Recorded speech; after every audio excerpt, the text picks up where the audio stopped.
push, and RRQ, they just pick up Uranus. We're taking that because that's a problem. That is a problem, but is it first pick worthy? We have we seen a first pick Uranus so far in the tournament? Oh. We haven't. I don't feel like we have. This is risky. This is very risky, but Risky is our producer.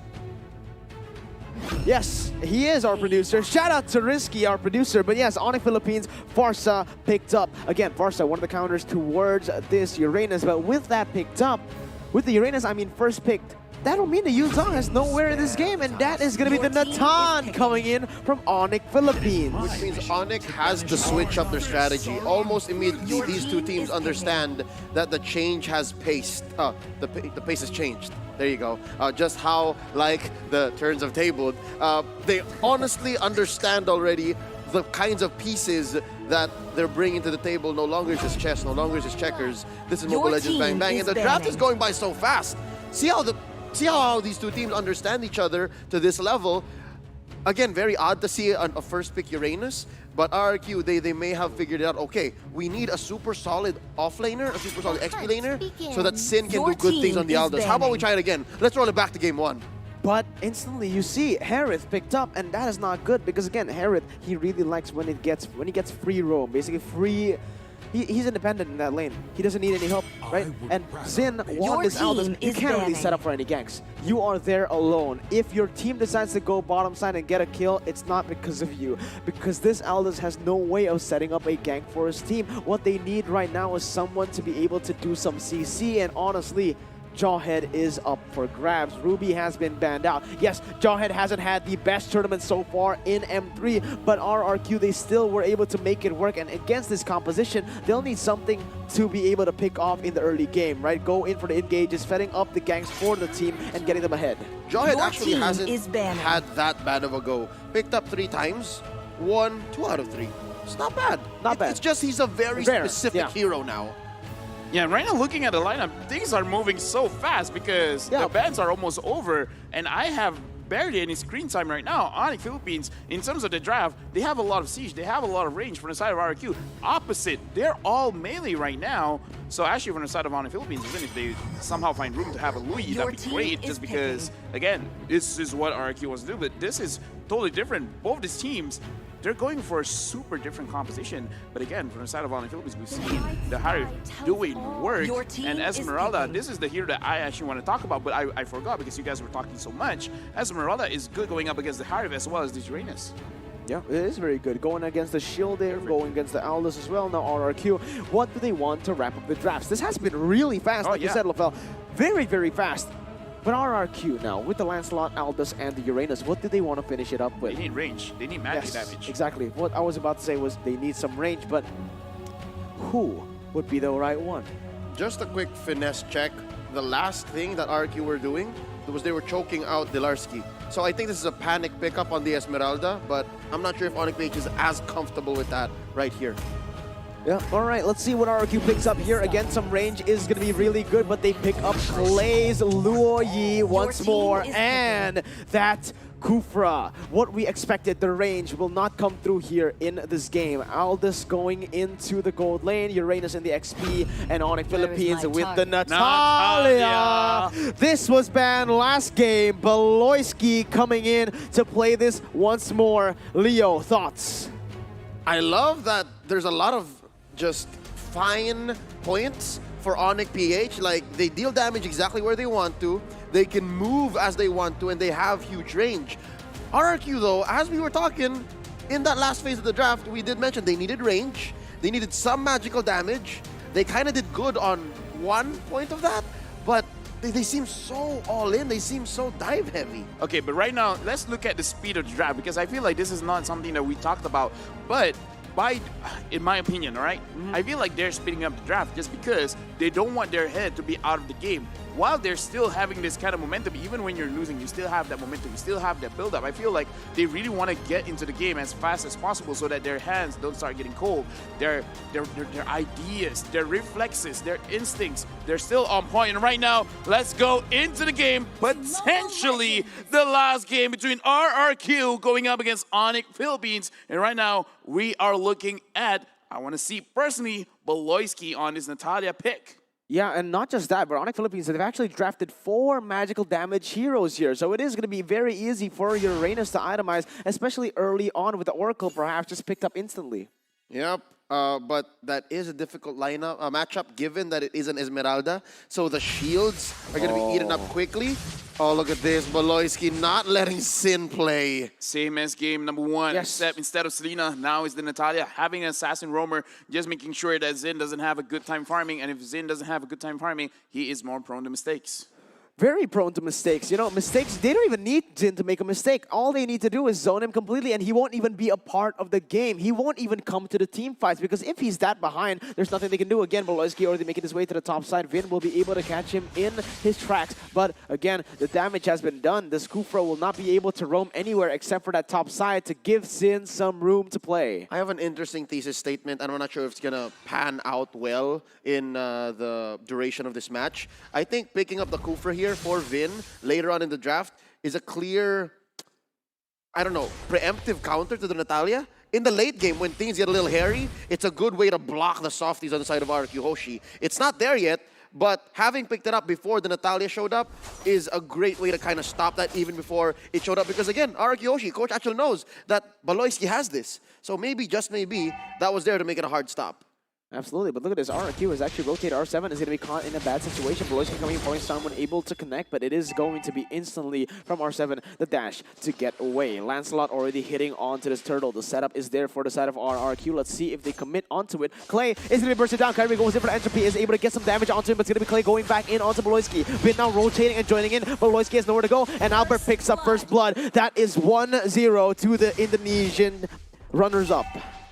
Yeah, right now, this is, well, again, Natalia, it doesn't mind. She's okay if she dies on early on because that's not a part of her deal. She's not going to farm. She's just going to really make sure that the side of RRQ Hoshi, everyone is accounted for. She knows where everyone is. The way that Natalia plays, the way that Selena plays, kind of the same, except that in terms of mechanics, the things that they want to do. But right now, Baloyski seeing out Albert over there. On the side of ONIC Philippines, have a slight goal lead over here. But right now, no aggression coming in from either of these teams. Yeah, and actually Zin has been able to be relatively safe in that top side. Wasn't able to be bullied as hard as the Selena. So right now it's actually really good for RRQ as they have put onto the objectives, put their aggression onto the objectives. We'll be able to get it, but Marquis and Kyrie already rotating to the top side using the entropy and the Zaman Force. Oh, well, it is going to be straight. A whole turret in the 3rd minute for the Turtle. Not just yet though, because Vin and Clay have made their way to the top side. The diversion doing work already. They shredded that turret. Yeah, that's the... Oh, wait a minute. Kyrie needs to be careful. Entropy is not available for him. He's going to be jumping in. That's going to be the Charge able to connect onto him. That is going to be Clay. Still alive, but the impact picks him off. Baloyski will be able to pick up that kill as Vin comes back into Hatred. And now it is just a 1-for-1 on that top side. The jungler for the mid laner. 4 minutes in, Baloyski is going to continue his duty, his sworn duty, to make sure that Sin doesn't play. But one thing I may say, RRQ Hoshi, so far, that investment in the Kufra by Vin is paying off. Very much so, yeah. And this is the thing. RRQ, they've actually able to turn around the gold leads. And 98 to them, even though it's just a small little gold lead, they can snowball from this. Vin already going aggressively onto Baloyski. Clay looking for the play right now as Baloyski will be able to get some help from Hatred. And in that top side, it is still a very fair match. Sin still able to clear the waves without losing. But after that, RRQ jumps in and that's the Marquis called out. That is a diversion you want. That is a diversion you need. RRQ gets one off the board one more time.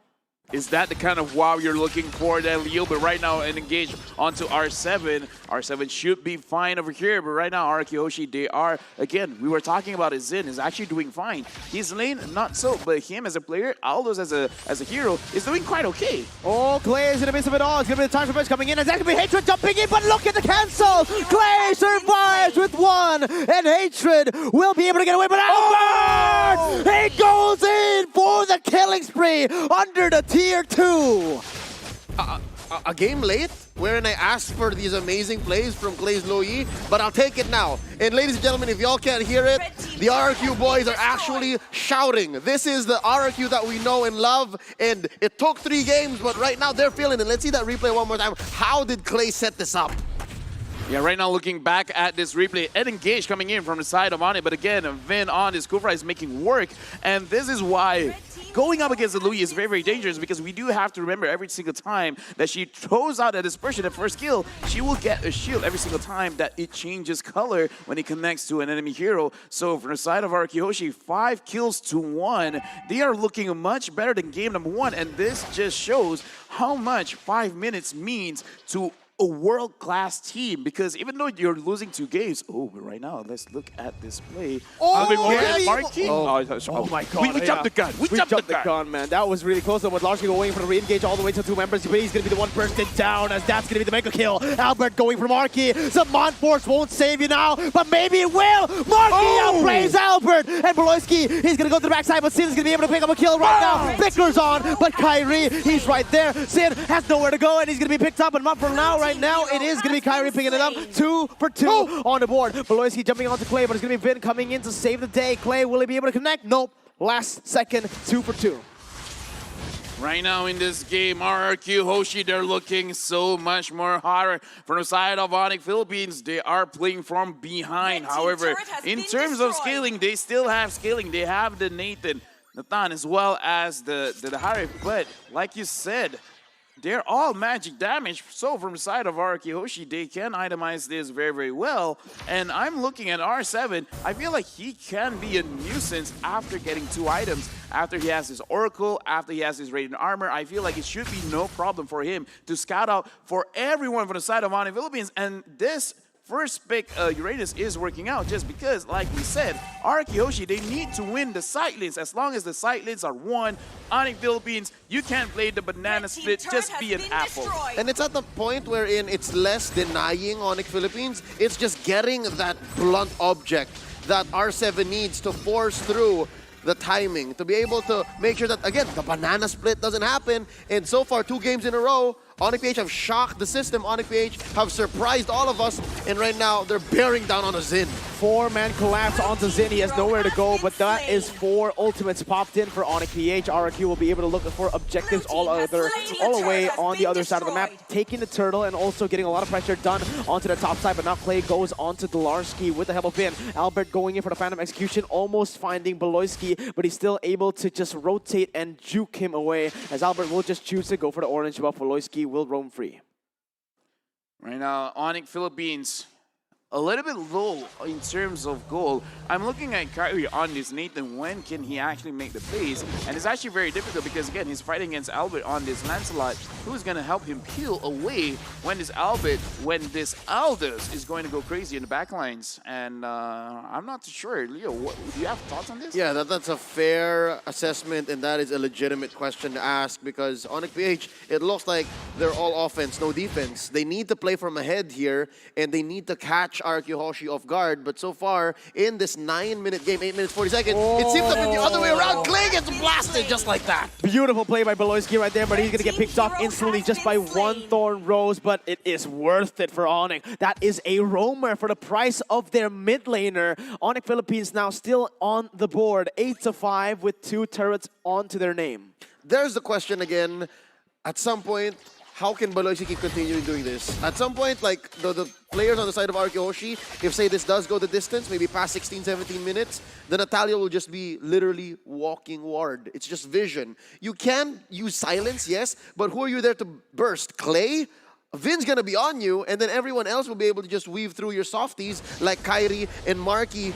So yeah, maybe Delarski. That is one solid answer. Maybe Delarski, but he should be dealing with R7. So again, that's checkmate almost. RRQ Hoshi just gonna try to outplay. Look at this. Oh, look at that. Vin goes in for the Sands Revenge. He's gonna be Xin joining in the team fight right now, but no collapse just as of now. No commitment from RRQ. They saw hatred, but very, very well-timed recall there will be able to ensure his safety. RRQ now looking for the turret in the mid lane. Unfortunately, will not commit to it. Vindo will be able to spot Beloyski in that bush. He finally notices the patterns in which how Beloyski plays, and it might be detrimental to this game. Yeah, ONIC Philippines, they are playing a very risky draft because they have a very tight window of executing their win condition. But right now, again, ONIC Philippines, they are good. Right now, I'm looking at them. If they can pull off a Na'Vi looking like they're about to lose, making RRQ Hoshi go into their own base, win a couple of team fights, and then capitalize on that by pushing all the way through, try to get a lot in terms of the... ONIC.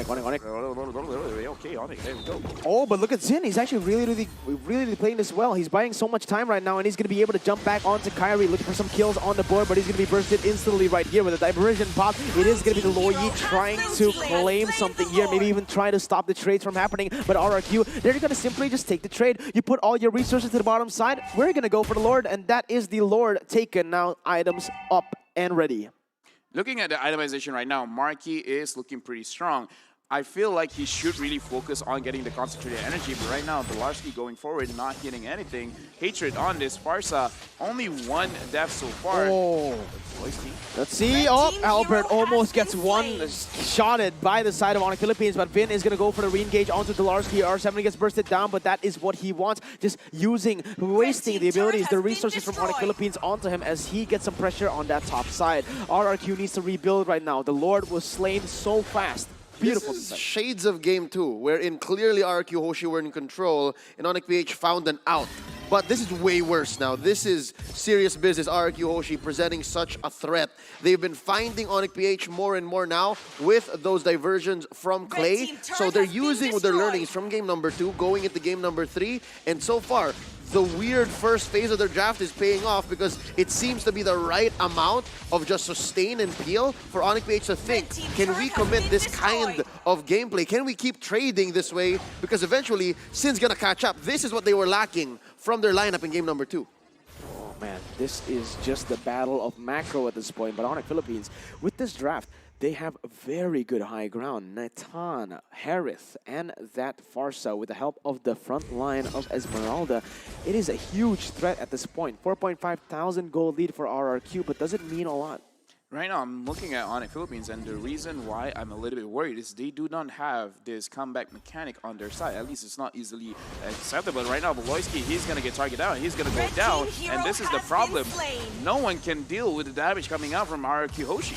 Yeah, let's see what happens here. It is going to be the Thorn Rose used up by Albert, taking Kyrie, forcing him to use the entropy as they keep on pushing in that top side. Meanwhile, Zin, he has been just rolling. Look, they've given him the orange buff and the purple buff. He's fully stacking it in right now, and the later the game goes, the harder this guy will hit. Yeah, and the thing is, Albert's been taking Kyrie's buff, so, you know, he doesn't mind. It's like, Kyrie, can I have this? And, well, never mind, Kyrie, you don't have a choice. Yeah, it's more for RRQ Hoshi, and can I just say how perfect the hero is for the situation right now for Zin? He's the kind of player that gets in your head, and the fact that he just pops the Contract Fate, and you're like, oh, where's he going, where's he going? And then he just comes in such a monster. He's gonna wreck you with one punch. Essentially, that's what he does, and I love that now he's found that again. See, this is what he's doing. He's looking. He's looking. Yeah, he is looking, man. Just that, honestly, the pressure alone after popping that ultimate, you can see everyone on the map. You want to go for something, and ONIC, they instantly just group up. They're like, oh, all right, you're ulting. We need to group up. We need to stop doing this. But again, very good defense. If they group up, then it's going to be the Lo Yi. So whether you're alone, whether you're grouping up, RRQ Hoshi has your number. And yeah, RRQ Hoshi looks like this could be checkmate. Maybe, man, but honestly, the high ground is going to play a huge factor here for ONIC Philippines. They have all these heroes that are just so good at wave clear. RRQ will always be needing, always relying on the Lord if they want to go for some siege. Look at this. Beloyski going to walk right into Vin again and R7. It's so hard to be Beloyski right now. He's sitting at 2-5-2. The only real thing he can hope for is to get an execute done good, and nothing is good for him. Look, it's difficult.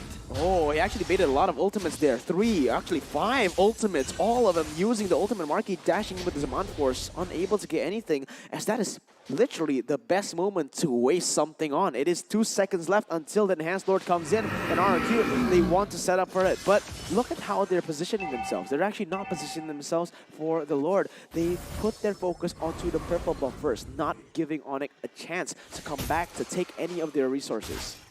But the thing is, I don't think Natan really needs that purple buff as of right now, because what he really needs is just to survive and having enough space for him to hit his superposition, because I believe that he has the damage. Right now, Vin, is he going to engage on Delarski? Yeah, he is. He's going to go in, and that's going to be a lot of damage placed onto him, but instant disengage from RRQ. Nowhere commitment. They know that Xin has that bottom side of the map controlled, so all they need to do is wait. They don't need to take any of the crazy risks that they have taken to get to this lead. So far, ONIC PH, they understand the dynamic between them and RRQ Hoshi. They know that they have their backs against the wall. They know that they cannot force out anything. And instead, they decide that they are going to go for the defense here, concede the Lord second time in this 15-minute bout, giving RRQ Hoshi about an 8K gold lead. Oh, let's see what happens. Oh, unaware, Beloyski gets picked off, and this might be huge. This might be the time for RRQ to keep on going into the enemy base. Maybe even look for some crazy engages with a diversion. Crazy pickoffs all across the board. What do you think? That's all they do, and that's all they've been doing. They don't even need to, honestly. RRQ Hoshi, sometimes the random ONIC PH member, like let's say Beloyski or Dolarski, will walk in and get picked off. They can do that. They can afford to do that. And then now Sin, I think Sin is ready. Sin has built up a solid arsenal. Few stacks given from their side of the map, and look at this, they're already going for the siege, 2 lanes. Let's see whether the siege can pay off. It is already them using a lot of their abilities from the side of ONIC Philippines. Let's see if they can make it work. R7 taking a whole lot of damage in the bottom side. Finn gonna be able to get the catch onto Glorsky as he goes in for a re-engage. But look at Clay, he gets 2 members off the board. RRQ still able to defend right now, still able to go back away, but Marky, he does just so much damage on the Zaman Force, jumping back and forth, dealing some damage, but yes, RRQ choose to back away. They got the 2 inhibitors, don't want to go for anything crazy. But look at the fight. What's happening right now? The fight happening all the way. Beloyski gets the pick off, but we didn't see it. And R7 gets taken down as well. ONIC Philippines now on the push. That was a Natalia play. You didn't see that, right? No, not that at was all. Natalia. Not at all. Yeah. It was a sleight of hand. It was distraction play. Yeah, right now, ONIC Philippines looks like this is their win condition. They're doing the Na'Vi. They're making RRQ Hoshi come into their base. And we talked about it from the side of RRQ. They don't have a lot of range. So when they have to commit, they have to use their own bodies as tools to dish out the damage. Oh, wait a minute. Finn goes in very aggressively. Only himself right now. As Kyrie goes in for the entropy, dealing a lot of damage onto him. But he's still so tanky. He can take a lot of damage, but not for long. The longer this goes, it is going to be much easier to get him down. Killing Street picks up, but Albert gets a pick off onto Beloyski on the other side. So at least they are trading something, and there is no neutral objective for ONIC Philippines, but it is slowly but surely them coming back in this game. This is what's so scary when these teams get any kind of advantage. Just one kill, just one turret, just one anything. They will transfer into something big. Right now, ONIC Philippines, instead of staying in their own base, they can actually go out, they can roam, they can start looking into the jungle, and it is coming up from that Beloyski play. Beloyski right now already got the Blade of Despair. So if any from the side of RRQ Hoshi is alone, maybe except for the side of R7 or Xin, they can actually kill them. That's not so bad, actually. Beloyski's eating okay in this game, despite being at 4, 7, and 2. So yeah, I may have to take my words back, because there is something Beloyski can do. He can clean up what ONIC PH puts down. Yeah, oh, Dolarski goes in very aggressively, and this might be the damage coming in. Vince able to go back to the backside. Oh, no! Tyrant's Revenge is not going to be able to connect onto anyone. A major mistake on that side, and that is ONIC Philippines still able to breathe. That could have been so good if he got Hatred and Dolarski. They're still going. To be fair, it was 2 misses, 2 cancels, if I may, because Hatred had to call off the Feathered Airstrike almost immediately as well, as soon as he saw Vin. No, honestly, that was good news, bad news. Good news, Vin, I stopped the ult. Okay, what's the bad news? Nothing. Yeah, like, we didn't see that. We didn't see that. We didn't see that. We didn't see that at all. That was a Natalia play. We didn't see that. It was a different part of the map. Yeah, but honestly, those risky plays, that is what is going to get them the win. Because if they don't do that, you know, if you don't take the risks, right? The thing is, he tried to predict where the Farsa was going to go, because Farsa had Flicker. He expected Farsa to flicker backwards, and then he flickered as well. But again, it's going to be Beloyski targeted right now. Xin goes in, and that's going to be Clay picking up the kill. Most probably as Beloyski tries his best to run away, finally gets the kill, and RRQ gets the 1-for-0 once more in the 19th minute of the game. About to be the 20th. Albert starts this Lord, and RRQ will have full pressure. Maybe not even a contest from the side of ONIC. So far, still 2 Lords on the side of RRQ Hoshi, and the gold lead is shrank at 6K. The point I was trying to make was I don't know why Beloyski tried to go on Sin. I don't know why he tried to cut the wave. Right now looking at the engagement coming in from the side of RRQ. Yeah, look at that. The diversion is able to bring them all the way to the backside. Marky is going to be able to go there, but Clay is going to be able to use the winner's truncheon. Well timed by Marky to be able to get the kill, but it is going to be RRQ on the all-out back away. An ONIC fight, It happens again, and that is RRQ unable to use that enhanced Lord to get more on the board. Too greedy. Again, another case of good news, bad news. Good news, it's the perfect diversion. We caught him. They're in this bush. The bad news is, yeah, Kyrie's right outside and he's just blasting us. This is a situation where you look like you're going to win, but you have to remember, for the side of ONIC, they have a lot of damage, even though, again, they don't have a lot of winning crowd controls. But if you don't catch them, then that's going to be a problem. And again, I have to emphasize, RRQ, they're using their own body. But right now, let's look at the views. We hit 3 million big viewers. Let's go. So close to beating the M2 record. Tell 79,000 of your friends. Just do it. No, the thing is, guys, it's PH Pride, it's Indo Pride, but in the end, it's Mobile Legends Pride. Everyone work together right now. It's time to tell everyone you know to watch this match, because this is peak Mobile Legends from ONIC Philippines and RRQ Hoshi. Let's break that record, because guess what? We have some prizes waiting for all of you. Yeah, and this is not even the grand finals.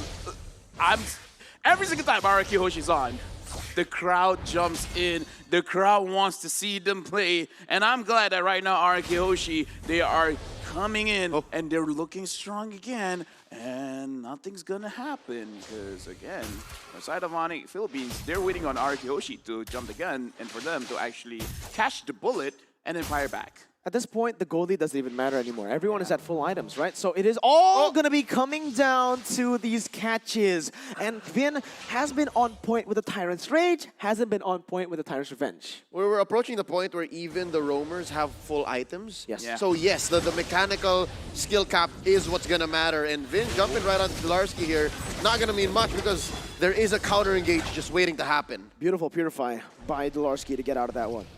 Yeah, right now, again, this is a game where it's a test of nerves. It's a test of patience. Who loses their patience, they're going to show signs of weakness because we are at the 22-minute mark. And again, TikTok timers, they're going to come soon. So none of these players should die right now. Even the roamers, whenever someone dies, it's going to be a four-man for a very, very long time. Yeah, I think it's at the point where TikTok timers are in full swing. As soon as we hit the 25-minute mark is when it starts to go down again and even out. So I think that's what these two teams understand. They're less gung-ho and less just eager to find these engages because they know that even a single death on Vin means that they don't have the peeler, means they don't have the jump, the CC to cancel Hatred's Feathered Airstrike. Same with ONIC PH. They know that Dolarski has to have the Purify to have a free go. So that's what this hesitation is all about. That's what this apprehension is dictating. No, there's a good and bad in the inhibitor turrets being taken down. The good thing is that you're always going to have those lanes pushed in, right? So ONIC Philippines, basically, they're getting free farm every single time. But the bad thing is RRQ can keep on building these slow pushes very, very easily. Look, it's going to be a 2.5 wave in that bottom side. Look at how it's going. 2 cannons and even 1 more coming down. So it's going to be really hard for ONIC to keep on micromanaging these waves. It's almost impossible to do that, especially considering that they have very strong side laners in the late game. Uranus and the Aldous who can basically not be killed at this point. It's going to be so hard, especially, again, that damage building again and again for Xin. Yeah, but from inside of RRQ Hoshi, the lack of marksman, the lack of long-range physical damage does make it difficult for them to actually go and end the game. So they do need this Lord. So from the side of ONIC as well as RRQ, this Lord is important. ONIC should not try to contest, but if they somehow make a miracle play, then this is their game to win. Oh, RRQ, they can't take this. They need to go for the setup once again. They can't just go for crazy fights all across the board. Dolarski has the Purify. They do not want to re-engage all the way onto Dolar. And that's good. They don't use the Tyrant's Revenge. They only use it to zone him away. And the Enhanced Lord once more will be taken by RRQ. Diversion as well on to that top side. They might be looking for Beloyski. Xin! Oh my god! The confidence, the killer instinct coming in when it matters. As Beloyski! Oh my god! He jukes RRQ! What was that? But maybe... Whoa. He's gonna get away with it! Beloyski, baby! step. He literally just went through his smoke and deceived two members of RRQ Hoshi, two of the greatest players who have ever touched this beloved esport. Outplayed by a single man. Genius play by Baloyski. But we're gonna have to see how it happens now. Zin diving to the backside. It's gonna be Dlorsky picked up instantly off the board right now. Still able to pick up the game, but it's gonna be the side of Baloyski. Even though he's surviving the top side, he is gonna be taken down. And this is not a fight. Marky! He goes over to the Zaman Force all the way to the backside. Still able to deal some damage with Zin. Is wreaking havoc. Immortality hasn't popped. And this is time for ONIC to look for something. Winter Truncheon has been used by Zin. Is able to come away for now, but it's gonna be Vin looking for the to engage. 72 seconds on the death timers. 25 minutes in, and ONIC PH, they defend the base one more time. Zin for Baloyski, yeah, that's worth it. Yeah, but right now, look at the timers. Baloyski, 37 seconds. Zin, 55. It's a good thing for the side of RRQ Hoshi that not a lot of members died. Zin died, that's unfortunate. But if 3 of them is a way that ONIC could end this game. And right now, big viewers again. We did it! We broke the M2 record in day 5 of the playoffs. Ladies and gentlemen, 3,107,000 is our peak viewers at this moment. 3,700 as well. Gold lead for RRQ as the game continues. I'm speechless, but let's go. Right now, this game is hot. Again, this is not even the finals, but the fans have spoken. They like what they see, and we want to see more. But in order for that to happen, RRQ Hoshi, they need to find cracks in the side of ONIC Philippines. They have to find ways to actually end the game. But right now, 26 minutes in, it's looking very difficult. They need the Lord, but what else do they need? They need to make sure that the vision play from RRQ Hoshi is somehow sidestepped. Again, just how Baloyski did about 2 or 3 minutes ago. They need to find a way to deceive RRQ Hoshi because RRQ Hoshi has complete information. He goes over to Tyson Vance, able to connect onto that, but it's going to be Clay picks up on the board. Zin now dealing some damage on the backside. It's going to be Hatred popping the winner's run, but it's going to be Zin picking up the kill. Immortality once more. The peel is perfect. What was that? Hatred, are you kidding me? RRQ, they're on the back foot. They've lost the 2 core members that make this team, and ONIC PH slowly but surely climbing back into the game. I get it though. The 3.1 million people and counting are experiencing now. They are witness to a brand new level and kind of MLBB because just exactly what happened there. There's not enough time to understand and to comprehend because ONIC PH are making their way through the map. This is insane. ONIC Philippines, they might be looking for the end right now. 30 seconds on the death timers. Marky going in. So much damage output for this man. But Vin goes back in with the Tyrant's Rage, able to deal some damage, but it's going to be the bouncing ball right now to get him out. Tyrant's Revenge to get these time minutes, these seconds on to the board. But ONIC Philippines, they keep on marching in. And this might be Albert picked off. He's trying to go away, but he's going to take him down. ONIC Philippines! What time is it? It's ONIC time! It's going to be right on the band, but will they be able to? R7 comes in. The base is going to be targeted right now as Marky keeps on going in, but it's going to be R7 trying to deal the minions, clear the minions. Will he be able to do it? He has done it! What is this? Clay goes back to save the game, but it's not going to be enough. ONIC goes to the semifinals of the upper brackets. Upset after upset after upset, and days into the playoffs, we still have another one. An unexpected sweep from the runner-up from the Philippines. Check your clocks, because it's ONIC time. Holy moly, it is ONIC time, baby. Philippines today have showed up. They're like, hey, remember what happened in M2? Yeah, right now in M3, both Filipino teams won 3-0. I did not look at today's schedule and expect that we're going to have a clean sweep. But I guess this is M3. Maybe anything can happen. Everyone watching, prepare to be wrong, because you cannot predict anything that's gonna happen. And right now, 3-0, RRQ, the Kings have fallen to the low bracket. 6-0. Imagine being a Filipino right now. 6-0.